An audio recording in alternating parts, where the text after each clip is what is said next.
They say the scariest battles are the ones we fight within. But what if that battle awakens something far more sinister? What if the real killer is you?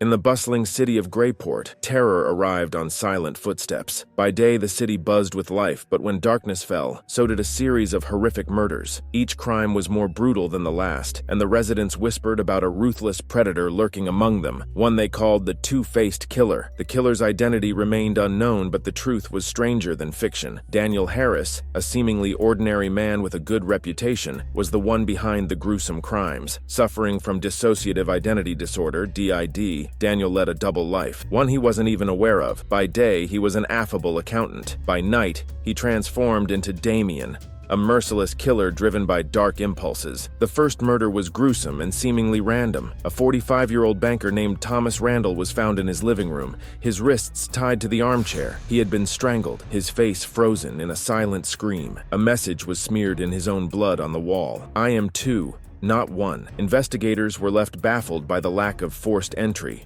wondering how the killer managed to get inside. As Daniel woke up the next morning with a faint trace of blood under his fingernails, he convinced himself it was just a bizarre dream. But then came the second victim, Sarah Jacobs, a 32-year-old waitress found near an abandoned playground. Her throat was slashed, and her lifeless body was carefully posed as if it were in prayer. Beside her was a single white rose, its petals stained red. Once again, there was no sign of a struggle or forced entry. Daniel awoke the next morning feeling disoriented, his shoes muddy and his hands stained with dirt. He couldn't remember anything beyond a vague sense of dread. As the murders escalated, Detective Sarah Morgan was assigned to the case. Known for her sharp intuition, Sarah noticed patterns others missed: the killer's taunting messages, the meticulous posing of the bodies, and the eerie symbols left behind all pointed to someone with a deep-seated psychological conflict. But how could someone live such an ordinary life during the day and become a brutal killer by night? Meanwhile, Daniel grew increasingly paranoid. He started finding eerie notes in his own apartment,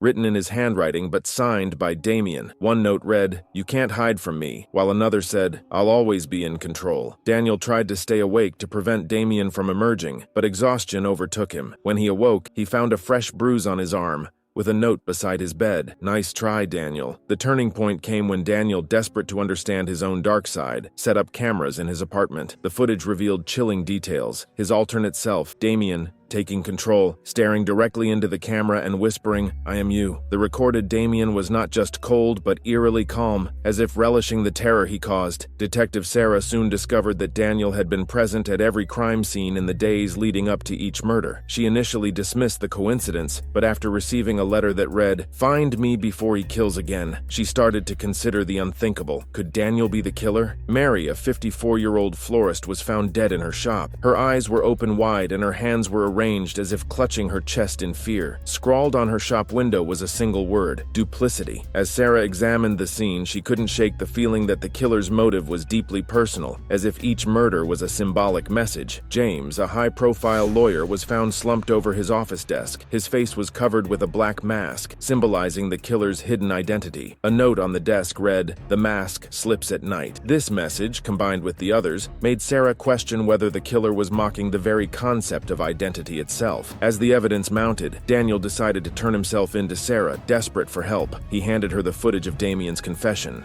Shaking with fear and shame, Sarah watched in horror as Damien described the murders in chilling detail, boasting about his control over Daniel. Suddenly, Daniel's expression shifted, becoming cold and menacing. Damien had taken over right before her eyes. "You're too late, detective," Damien sneered. "You think you've caught me, but the game isn't over." Sarah pulled her gun, uncertain whether to arrest Daniel or protect herself. The final moments of the story are a race against time. As Sarah struggles to subdue Damien, Daniel briefly regains control, begging Sarah to end his torment. "Please," he whispers, tears streaming down his face. "Don't let him hurt anyone else." In a moment of compassion mixed with fear, Sarah decides to arrest Daniel rather than use lethal force. But as he is handcuffed and led away, Damien's chilling voice echoes, "I'll be back, Sarah. You can't keep me locked away forever." Would you have spared Daniel knowing that Damien could return? Do you believe evil can be separated from the person it inhabits? Is there hope for Daniel? Or is Damien's darkness destined to resurface? Share your thoughts in the comments below. And don't forget to like, subscribe, and hit the notification bell for more stories that blur the line between sanity and madness.